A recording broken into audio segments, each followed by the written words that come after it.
વિદ્યાર્થીઓ, આજના આપણા વિડીયોમાં ખૂબ જ ઇમ્પોર્ટન્ટ એવો આપણે કોન્સેપ્ટ કહી શકાય જે જોવાના છે.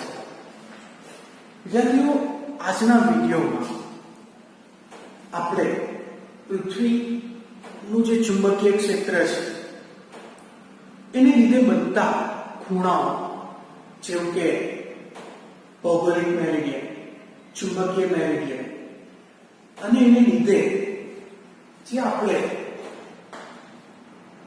ડેક્લેનેશન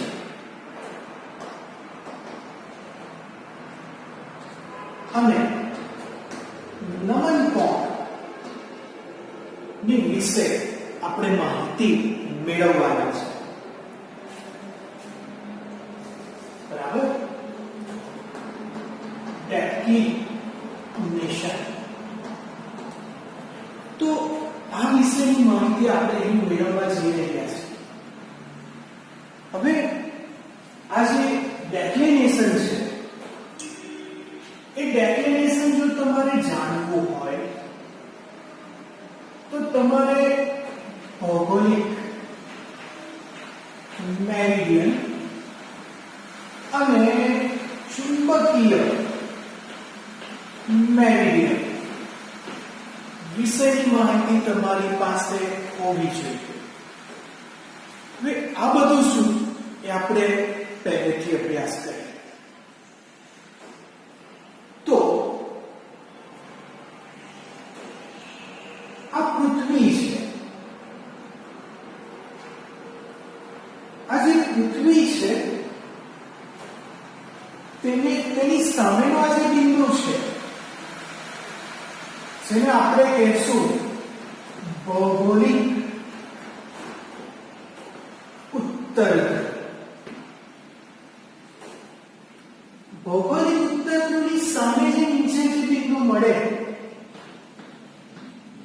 એને ભૌગોલિક દક્ષિણ ધ્રુવ કહેવાય. અને એમાંથી જે પસાર થતી જે રેખા છે એ રેખાને ભૌગોલિક ભ્રમણ અક્ષ તરીકે કહેવાય છે.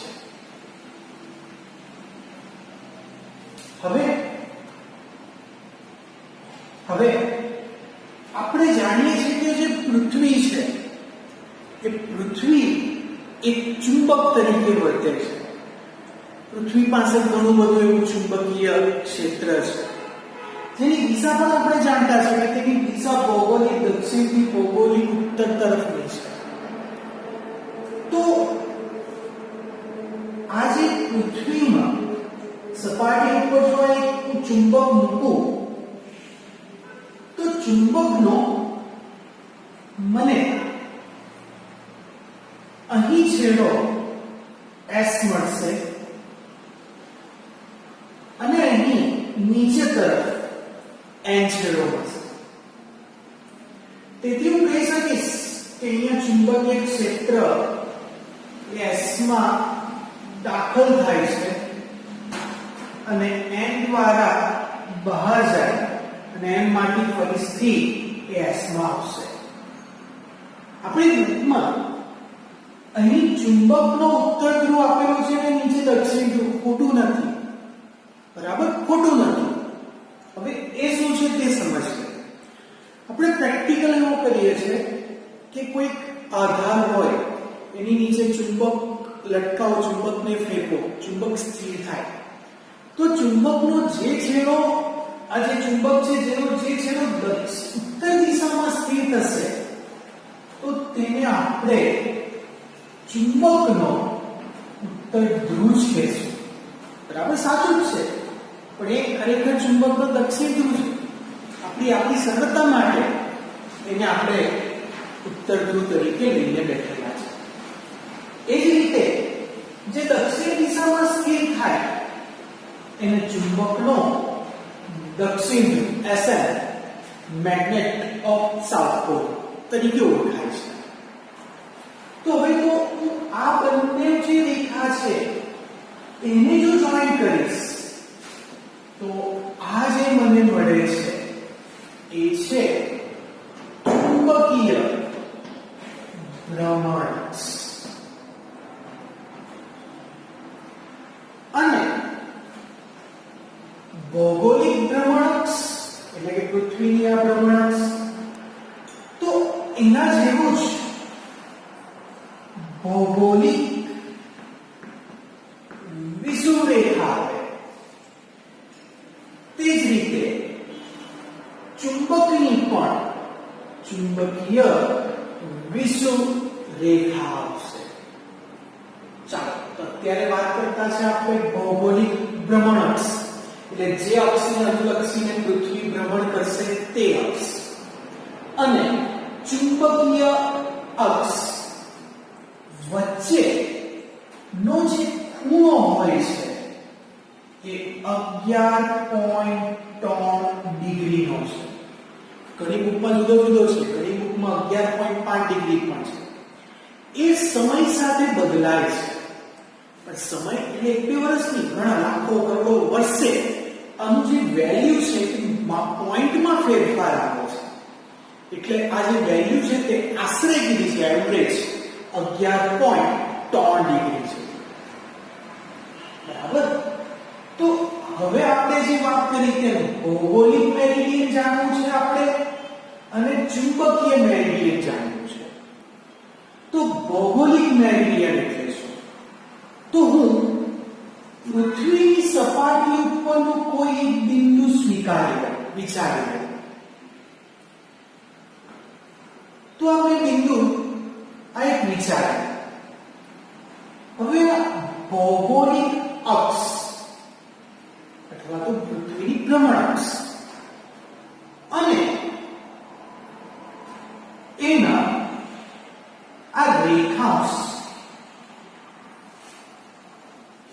દ્વારા જે સમતલ બને છે એ સમતલને ભૌગોલિક મેરિડિયન કહેવાય. ફરીથી પૃથ્વીની ભ્રમણાક્ષ અને આ રેખાંશ દ્વારા જે સમતલ બન્યું એ સમતલને ભૌગોલિક મેરિડિયન કહેવાય. હવે હું તમને એક સાઈડ પર આકૃતિ બતાવું. આ પૃથ્વી છે, પૃથ્વીની ભ્રમણાક્ષ છે. બરાબર. મેં જરા 2 ડાયમેન્શનમાં આકૃતિ દોરતો છું એટલે ખાસ જોજો.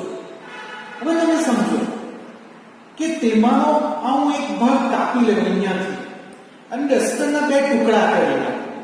બરાબર. શું કર્યું? ડસ્ટરની કન્ડિશન આવી હતી. આ વચ્ચેની આ અક્ષ છે તો હું આ એક સમતલ અલગ કરી નાખું તો આ જે સમતલ મળ્યું એ કોણ? ભૌગોલિક મેરિડિયન. મતલબ કે આ પૃથ્વીનો જો વચ્ચેથી ટુકડો કરી નાખું તો પૃથ્વી મને કંઈક આવી દેખાશે. બરાબર. આટલો જ ભાગ દેખાશે અર્ધચંદ્રાકાર. તો એના દ્વારા જે આપણને આવી આકૃતિ મળે છે, આ જે સમતલ મળે છે એ સમતલને જ ભૌગોલિક મેરિડિયન કહેવાય. વિદ્યાર્થીઓ, મેં તમને 2 ડાયમેન્શન આમ તો ઓરિજિનલ 3 ડાયમેન્શનની આકૃતિ સમજવી પડે પણ હું તમને 2 ડાયમેન્શનમાં સમજાવતો છું. બરાબર. કે ભૌગોલિક ભ્રમણાક્ષ ને આ નમૂના તરીકે 2 રેખાંશ દર્શાવે છે તેમાંનો આ એક લેવું છું. બરાબર. આ એક તો હું આ એક જે રેખાંશ જે આવે આ ભ્રમણાક્ષ ને આ રેખાંશ તો આ એક જે ભાગ આવે એ ભાગને કાપી લો તો કેવું દેખાય કે આવી સ્થિતિ આવે. તેમાંનો આ વચ્ચેનો ભાગ પાડી નાખું તો આ બે માંથી મને આ એક સમતલ દેખાશે. બરાબર. શું કીધું? પરિસ્થિતિ કે આ જે ભૌગોલિક ભ્રમણાક્ષ છે તમે આ સમજો કે આ ભૌગોલિક ભ્રમણાક્ષ છે. બરાબર. અને આ રેખાંશ છે તો હું આ એક ભાગ કાપી નાખું તો આ જે મને સમતલ મળવાનું એ સમતલ એ કોણ? તો એ સમતલ છે ભૌગોલિક મેરિડિયન. આ જ રીતે ચુંબકીય ભ્રમણાક્ષ અને ચુંબકીય ક્ષેત્ર રેખા દ્વારા જે સમતલ બનશે એ સમતલને ચુંબકીય મેરિડિયન કહેવાય છે. પરિસ્થિતિ ખાસ સમજો. ભૌગોલિક મેરિડિયન કોના દ્વારા બન્યું? ભૌગોલિક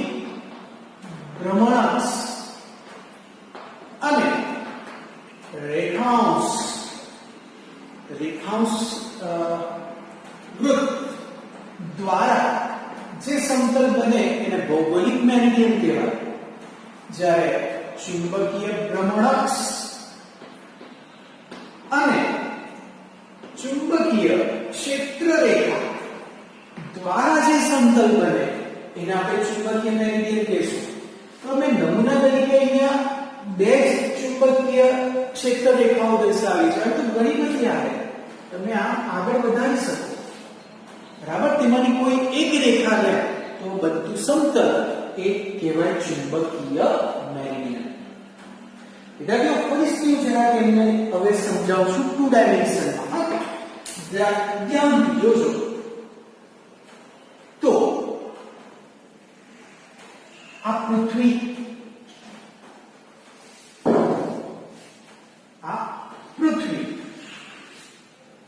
તો પૃથ્વીમાં આ એક જે મેં સમતલ બનાવ્યું, તો આ પૃથ્વીનો ઉત્તર એના સફિક્સમાં જી લખું. જી એટલે જીઓમેટ્રી, એટલે કે ભૌગોલિક ઉત્તર. અને નીચે એસ જી લખું એટલે જીઓમેટ્રિકલ સાઉથ પોલ, એટલે કે ભૌગોલિક દક્ષિણ ધ્રુવ. તો મેં આ જે સમતલ બનાવ્યું છે, આ જે સમતલ 2 ડાયમેન્શનમાં દેખાય છે એ જ કોણ છે?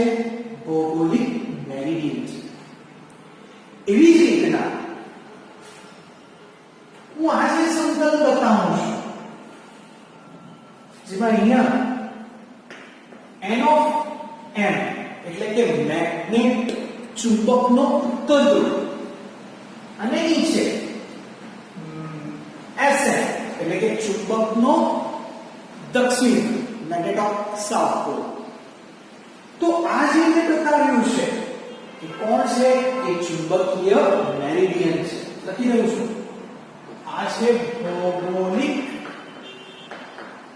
મેરિડિયન અને આ જે છે એ ચુંબકીય મેરિડિયન. બરાબર, ખાસ જોજો. અને આ બે વચ્ચે જે ખૂણો બનશે એ ખૂણાને ડેક્લિનેશન કહેવાય, જેને ડી વડે દર્શાવાય છે.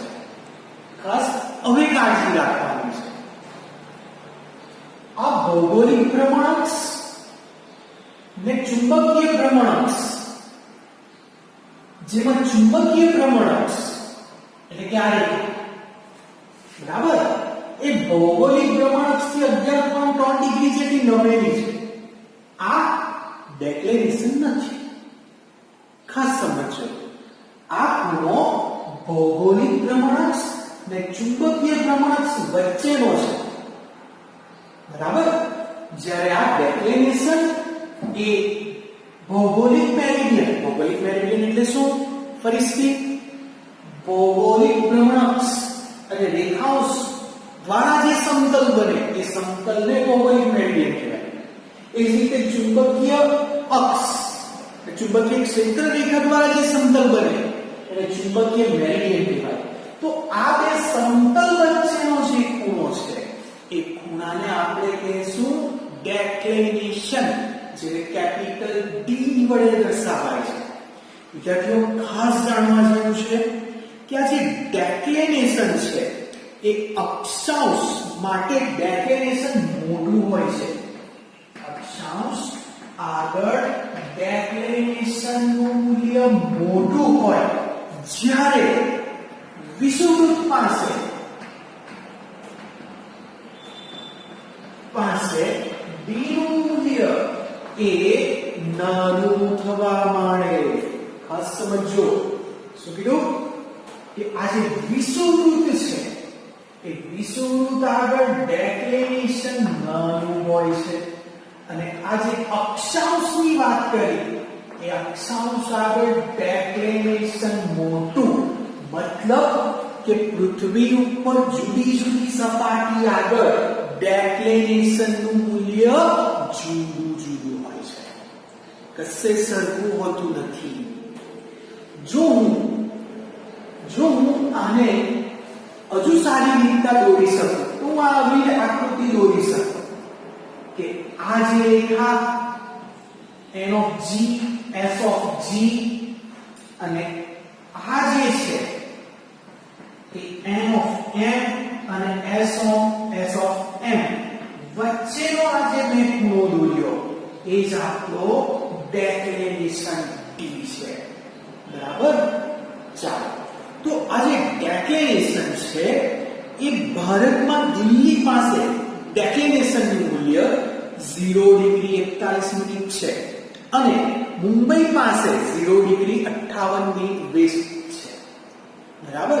મતલબ કે ભારતમાં આ જે ડેક્લેનેશનનું મૂલ્ય એ આપણને રેગ્યુલરલી સાચું જેવું મળશે. હવે એ શું કહે છે? મતલબ સાચું મળશે મતલબ કે તમે કંપાસ હોકાયંત્રને જો તમે દિલ્હી કે મુંબઈ આગળ મૂકશો તો તમને એની જે વેલ્યુ છે એકદમ સાચી નજીકની મળશે. કેમ? તો કે તમે પૃથ્વી પર હોકાયંત્રનું મૂલ્ય જુદી જુદી જગ્યાએ મૂકો તો એનું જે એન અને સાઉથ પોલ છે એ સતત દરેક બિંદુ આગળ જુદા જુદા કોણે હશે. ધારો કે અહીંયા મૂકો તો એ તમને આટલો કોણ બતાવશે, અહીંયા મૂકો તો કે આવું કંપાસનું નોર્થ અને સાઉથ પોલ આવશે. જ્યારે આપણા જે દિલ્હી કે બોમ્બે આગળ મૂકશો તો એનું એંગલ એક્ઝેક્ટલી નજીક આવશે, સાચા વેલ્યુની નજીકનું હશે. કેમ?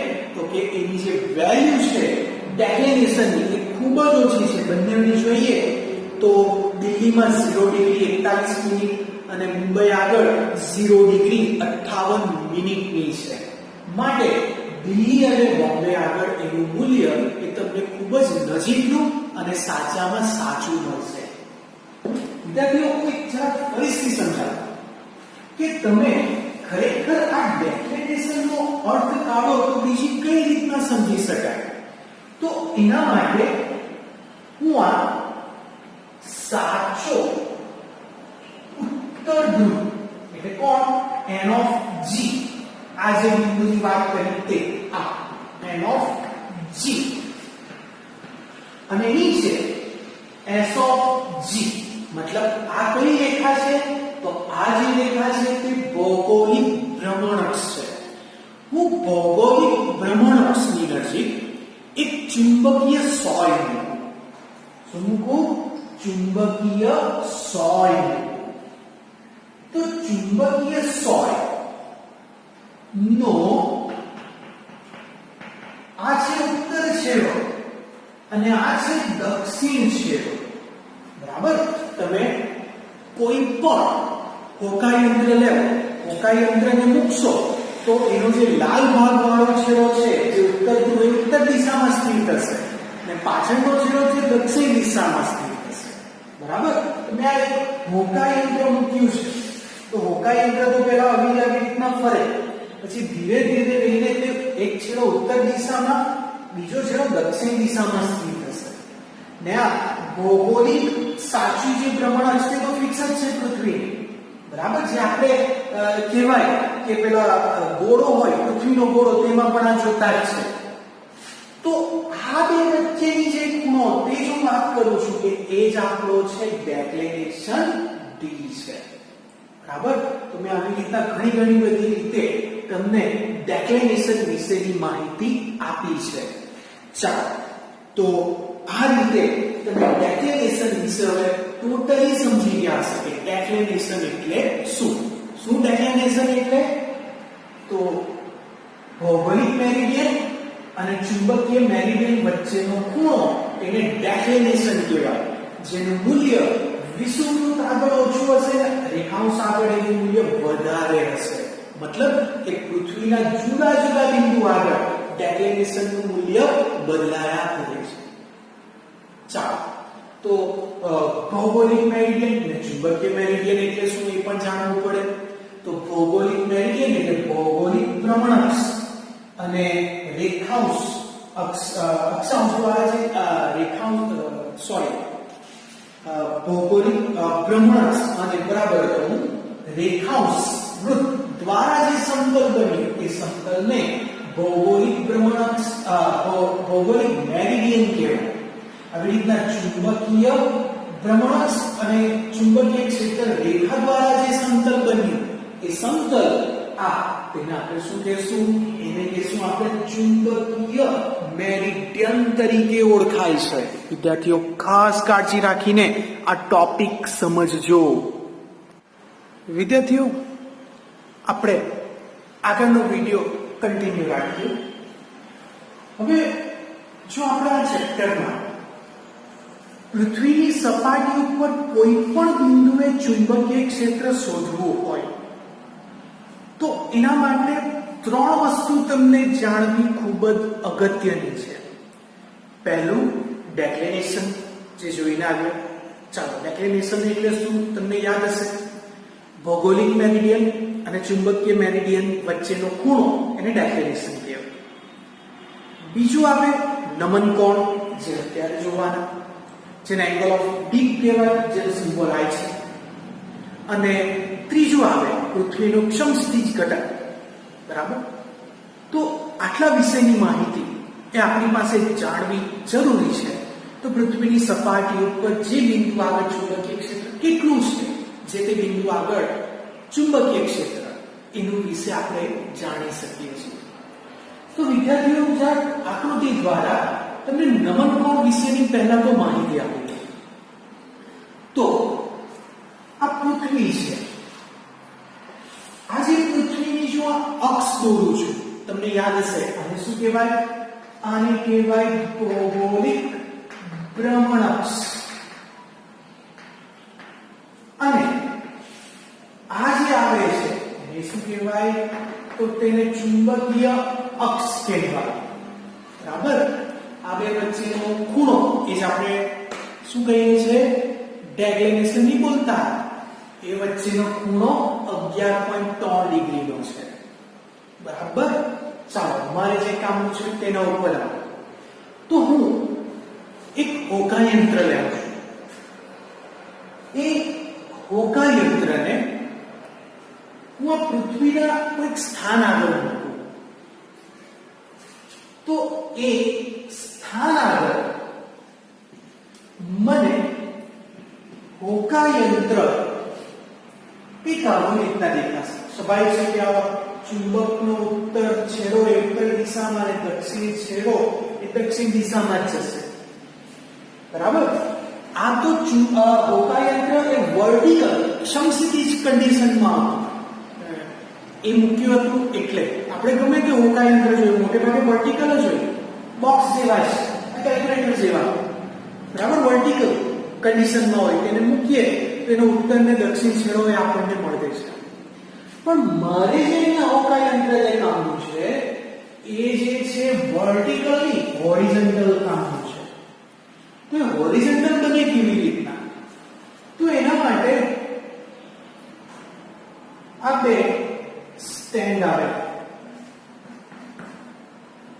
એ સ્ટેન્ડ ઉપર આવી રીતના ચુંબકીય સોય મૂકેલી છે. બરાબર? જરા તમને ડીપમાં સમજાવું. ખાસ સમજો. આ બે સ્ટેન્ડ છે. બરાબર? એ સ્ટેન્ડની વચ્ચે મેં આ ચુંબકીય સોય મૂકી છે. ચુંબકીય સોય, હોકાયંત્ર ચુંબકીય સોય, જેનો આ ઉત્તર છેડો અને આ દક્ષિણ છેડો છે. જો તમે આ જે હોરિઝોન્ટલ જે આ ચુંબકીય સોય છે તેને પૃથ્વીના ઉત્તર દિશામાં લઈ જશો તો કંઈક આવી રીતના વળેલું છે. નીચે દક્ષિણ દિશામાં લઈ જાઓ તો તે કંઈક આવી રીતના વળેલું છે. બરાબર? હા, જોજો, હું આકૃતિ તમને અહીંયા બતાવું છું. જો આપણે એને ઉત્તર દિશામાં લઈએ તો એ જે ચુંબકીય સોય છે એ સમસ્થિતિ સાથે કંઈક આવી રીતના વળેલી હશે. અને જો દક્ષિણ દિશામાં લઈ જાઓ તો એની જે ચુંબકીય સોય છે એનો ઉત્તર છેડો કંઈક આવી રીતના ઉપર હશે. તો હવે આપણે શું કામનું છે? ખાસ વ્યાખ્યા જોજો. વ્યાખ્યા શું કીધી? ચુંબકીય સોય એ આપણે બતાવી છે બંનેમાં, ને ચુંબકીય ધ્રુવતલ આ ચુંબકીય ધ્રુતલ એટલે ચુંબકીય મેરિડિયન, બરાબર. ખાસ જો પરિસ્થિતિ ભૂલતા નહીં. શું આ ચુંબકીય મેરિડિયન આ એને SM વચ્ચે મેં આ એક ચુંબકીય સોય મૂકી છે. જે ચુંબકીય સોય ઉત્તર દિશામાં હોય તો કંઈક આવી આકૃતિ દેખાય, કે દક્ષિણ દિશામાં હોય તો કંઈક આવી આકૃતિ દેખાશે, બરાબર. તો જો ચુંબકીય સોયને ચુંબકીય ધ્રુતલ એટલે આ જે પદ છે એ ચુંબકીય મેરિડિયન, ચુંબકીય ધ્રુતલ એટલે ચુંબકીય મેરિડિયન માં સમસ્થિતિ અક્ષ ઉપર એવી રીતે સંતુલિત કર્યું હોય કે ચુંબકીય મેરિડિયનમાં દોલન કરે. મેં તમને બતાવ્યું કે જો તમે ઉત્તર દિશામાં લઈ જાઓ તો એ આવી રીતના દોલન કરશે, એટલે આ જે છેડો એ નીચે જ રહેશે. દક્ષિણ દિશામાં લઈ જાઓ તો પેલો ઉત્તર આ એન વાળો ભાગ ચુંબકીય સોયનો એ ઉપર જેવો દોલન કરશે. તો એ દોલન કરી શકે તો આ સોયની સમસ્થિતિ સાથે સોય નો આ સમસ્થિતિ સાથે આ જે બનતો ખૂણો એને નમન કોણ કહેવાય. શું કહેવાય? નમન કોણ આ તરીકે ઓળખાય છે. ધ્યાન આવ્યો? પરિસ્થિતિ ખાસ જોજો. પરિસ્થિતિ હું બતાવું છું આકૃતિમાં કે આ કોણ છે? ચુંબકીય સોય. કઈ? હોરિઝોન્ટલ. આ અત્યારે એની નોર્મલ કન્ડિશન છે, ક્ષમ સ્થિતિ છે. જો હું એને ઉત્તર દિશામાં લઈ જાઉં તો કંઈક આવી રીતના એક ખૂણો બનાવશે. તો ત્યારે આ સમસ્થિતિ અક્ષ ને આ ચુંબકીય સોયનો આયન છેડો વચ્ચેની આ જે ગેપ બને છે એ આપણો નમન કોણ આય છે. આવી રીતના દક્ષિણ દિશામાં પણ આપણને નમન કોણ આય મળે છે. તો આ બધા વિશેની માહિતીઓ મારે એક જ વસ્તુમાં સમજાવવી છે, તે હું ટ્રાય કરું છું સમજાવવાનું. હા, નમન કોણ વિશે ખાસ કાળજી રાખજો કે એનું મૂલ્ય ઇક્વેટર એટલે કે વિષુવવૃત્ત આગળ શૂન્ય છે અને ઉપર નોર્થ કે સાઉથ પોલ આગળ રેખાંશ એના ધ્રુવ આગળ એનું મૂલ્ય નમન કોણનું મૂલ્ય એ સૌથી વધારે છે. આ યાદ રાખજો. ચાલો, તો હું હવે એને સમજાવવાની ટ્રાય કરું છું કે આ જે પૃથ્વી છે, બરાબર, તો અમે પૃથ્વીના આ એક ભૌગોલિક મેરિડિયન મેં લઈ લીધું છે. કોનું? પૃથ્વીનું છે. અને આ બીજું જે છે એ ચુંબકીય મેરિડિયન છે. અને મારે આ બિંદુ P આગળ નમન કોણ શોધવો છે. ખાસ જોજો, આખી પૃથ્વી છે. આ પૃથ્વીની ભ્રમણઅક્ષ ને આ જે સમતલ બને એ ભૌગોલિક મેરિડિયન કહેવાય. અને આ જે છે એ ચુંબકીય અક્ષ ને આ જે સમતલ બને એને ચુંબકીય મેરિડિયન કહેવાય. તો આ બે વચ્ચેનો ખૂણો એ તો આપણે જાણીએ છીએ કે બે ચુંબકીય મેરિડિયન અને ભૌગોલિક મેરિડિયન વચ્ચેનો ખૂણો જેને આપણે કહીશું શું? ડેક્લેનેશન. હવે આપણે જે વાત કરવાની છે તે કોની?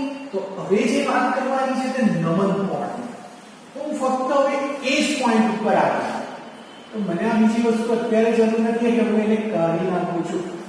ચાલો, તો હવે હું બિંદુ P આગળ આ એક સમતલ વિચાર. સમતલ. તો એ સમતલમાં હું ચુંબકીય જે રેખા છે તે એક સ્પર્શક દોરું અને એવી જ રીતના આ એક બીજો સ્પર્શક દોરું જે ભૌગોલિક મેરિડિયનની દિશામાં છે. તો આ બે વચ્ચેનો ખૂણો તો આપણે જાણીએ છીએ એને ડેક્લેનેશન કહેવાય. હવે ખાસ જોજો, હું આકૃતિને આ સમતલને એક આવી રીતે દર્શાવું છું. ખાસ જોજો, આ બિંદુ P છે અને આ બે જે મેં રેખા દોરી, આ એક રેખા અને આ સમતલની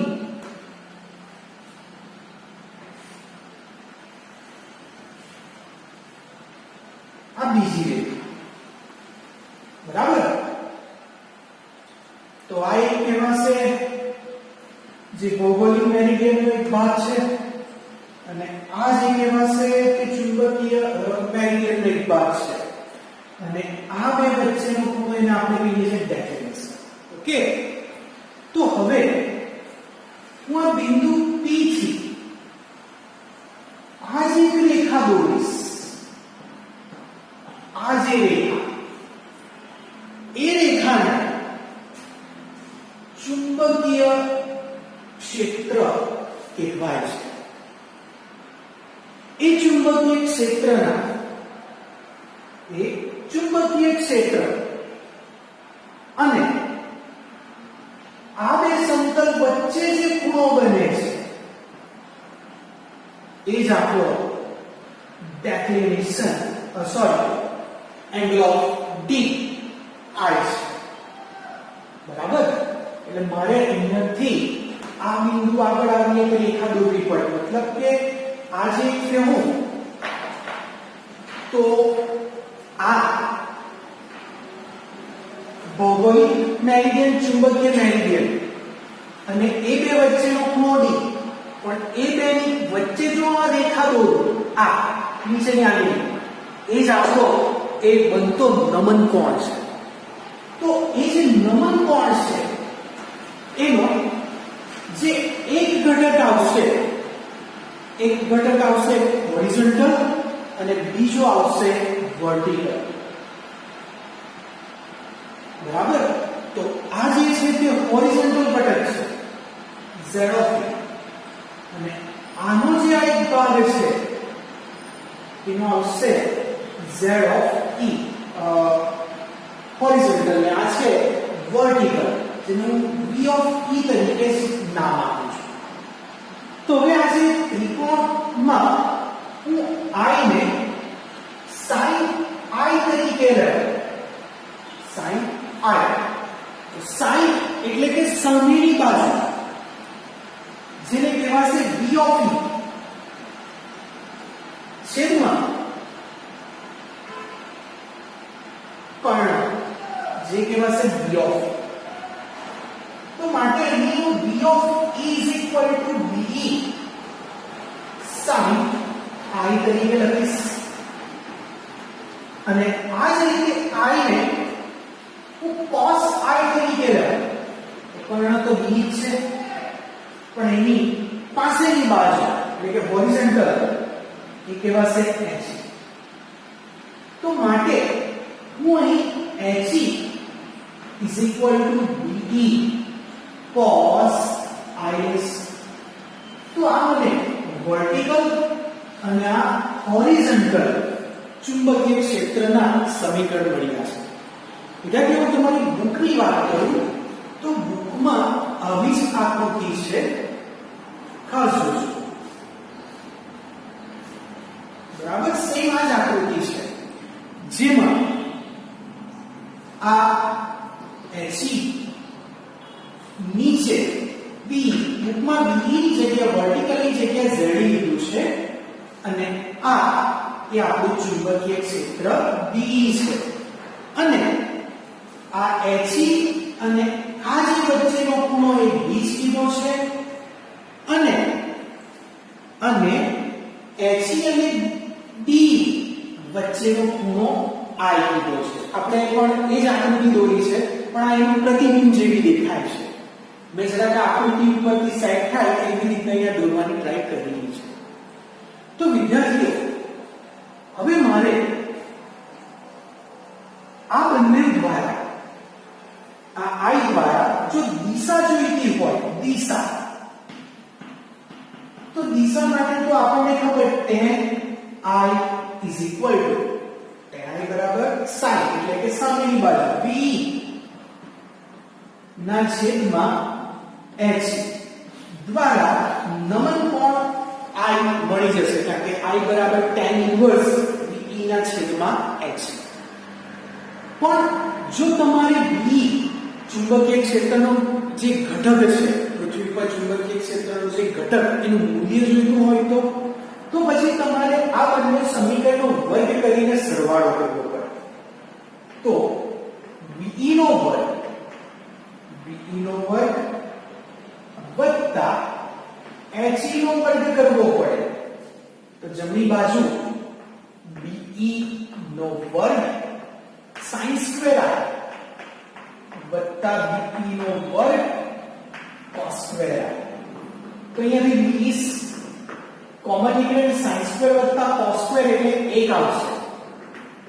તો આ BE નો વર્ગ થઈ ગયો વત્તા HE નો વર્ગ. તો આમ BE બરાબર વર્ગમૂળમાં BE નો વર્ગ વત્તા HE નો વર્ગ લખાશે. તો આ થઈ ગયું આપણું સમીકરણ. તો આ દ્વારા આપણે એંગલ ઓફ ડી I ડેક્લેનેશન અને પૃથ્વીના ચુંબકીય ક્ષેત્રનો સમસ્થિતિજ ઘટક HE વિશેની માહિતી અહીંયાથી મેળવી ચૂક્યા છે.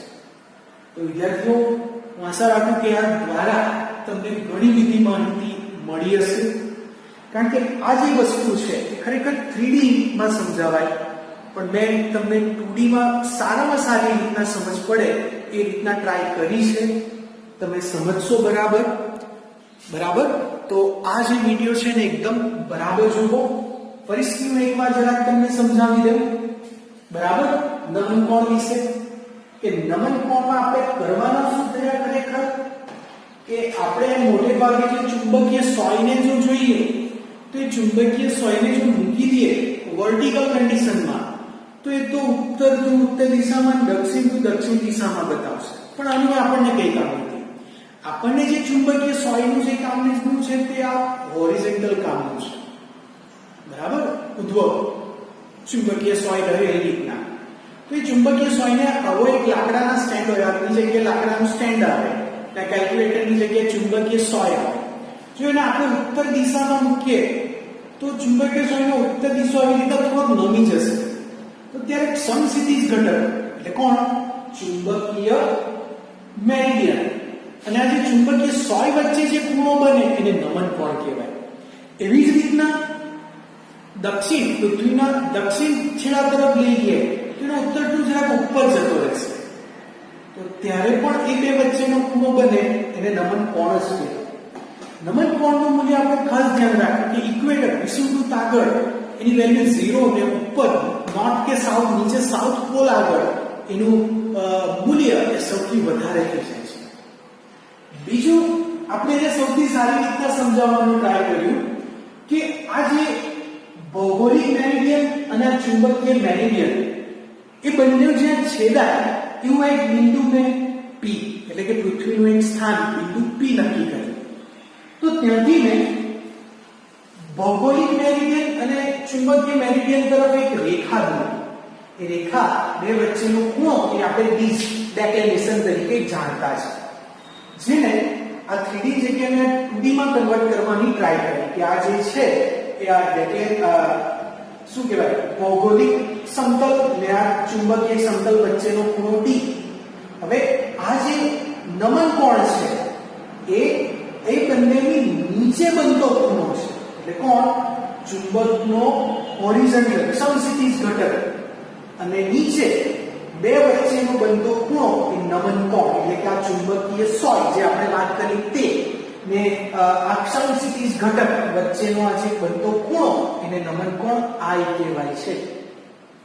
તો એને અનુલક્ષીને આ હોરિઝોન્ટલ ઘટક સમસ્થિતિજ ઘટક અને આ વર્ટિકલ ઘટક બને છે અને આ વચ્ચે બનતો ખૂણો I જે નમન કોણ છે. ટૂંકમાં આપણને આવી કંઈક આકૃતિ બતાવેલી છે. જો આ બંને આકૃતિ ઉપરથી જો મેં તો આને sin i તરીકે લેવ તો ve ના છેદમાં b લખાશે અને cos તરીકે લેવ તો he ના છેદમાં be લખાશે. તો આવી રીતના b અને he નો વર્ગ કરીએ તો આપણને આ જે ચુંબકીય ક્ષેત્ર છે અર્થનું પૃથ્વીનું જેનું મૂલ્ય વર્ગમૂળમાં ve નો વર્ગ વત્તા he નો વર્ગ મળી જશે. અને આ સૂત્ર દ્વારા જ આપણે પૃથ્વીના ચુંબકીય ક્ષેત્રનો હોરિઝોન્ટલ ઘટક એ આપણે શોધી શકતા છે. બીજું જો તમારે નમન કોણનું મૂલ્ય જાણવું હોય તો તમે sin કે cos દ્વારા બી શોધી શકો, cos i કે sin i દ્વારા, અથવા તો સિમ્પલ તમારી પાસે ve અને he હોય છે તો તમે tan i ve/he દ્વારા પણ શોધી શકો. તો આ રીતે આપણે આજના વિડિયોમાં મુખ્ય પૃથ્વીના જે તે બિંદુ આગળ ચુંબકીય ક્ષેત્ર શોધવાના મુખ્ય 3 પોઈન્ટ જોયા. ડેક્લિનેશન, એંગલ ઓફ ડીપ એટલે કે નમન કોણ, અને પૃથ્વીના ચુંબકીય ક્ષેત્રનો હોરિઝોન્ટલ ઘટક. Okay, thank you.